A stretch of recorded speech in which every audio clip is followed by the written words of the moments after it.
இன்றைக்கி இந்த குழந்தைகளுடைய பிறப்பு அப்படின்னு வரும்போது தாய் வயிற்றில் இருக்கும்போது அந்த தாயுடைய மனநிலை அப்படிங்கிறது குழந்தையுடைய ஆரோக்கியத்துக்கு ரொம்ப ரொம்ப முக்கியம். ஸோ அப்படி பார்க்கும்போது 3 கர்ம வினைகள் நம்ம செய்யும்போது நமக்கு அந்த குழந்தைகளுக்கு இந்த ப்ராப்ளம் வரலாம்.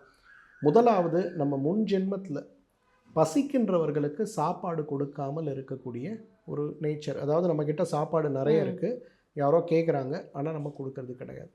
இது தான தர்மத்தை பற்றி இல்லை, உணவு இடுகின்ற நிலையில் இருந்தும் நீங்கள் ஒரு அன்னக்கூடம் கூட நடத்திட்டு இருக்கலாம். நீங்கள் ஒரு கோவிலில் அன்னதானம் செய்யக்கூடிய ஒரு அதிகாரியாக கூட இருக்கலாம்.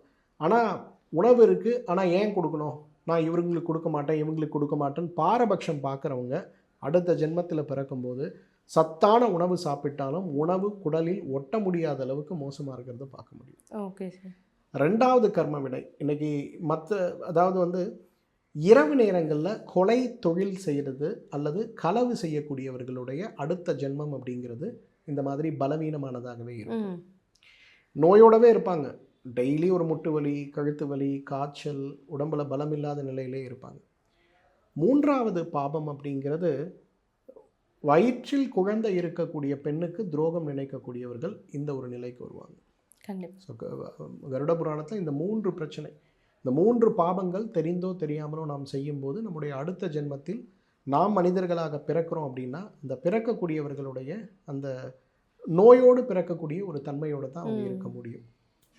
ஸோ இதுக்கு நம்ம என்ன பண்ண முடியும்?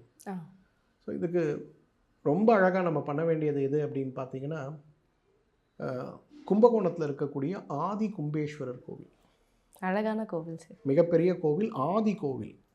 கும்பம் எப்படி கிறிஸ்துவத்தில் சொல்கிறாங்க, பெரிய கப்பலுக்குள்ளே எல்லாத்தையும் வச்சு கொண்டு போய் கப்பல் நின்ற இடத்துலேருந்து எப்படி புதிய உலகம் படைக்கப்பட்டது அப்படின்னு நம்ம சொல்கிறோமோ அது நம்முடைய இதிகாசத்திலிருந்து எடுக்கப்பட்ட ஒரு விஷயந்தான். அந்த மாதிரி அந்த கும்பம் இருந்து உடைந்து பூமியில் ஜீவன்கள் உருவான இடம்தான் கும்பகோணம். ஸோ அந்த இடத்துல இருக்கக்கூடிய ஆதி கும்பேஸ்வரர் ஸ்வயம்புவாக இருக்கக்கூடியவருக்கு இருக்கக்கூடிய மிகப்பெரிய சக்தி நம்முடைய கர்ம வினைகளை அறுப்பது.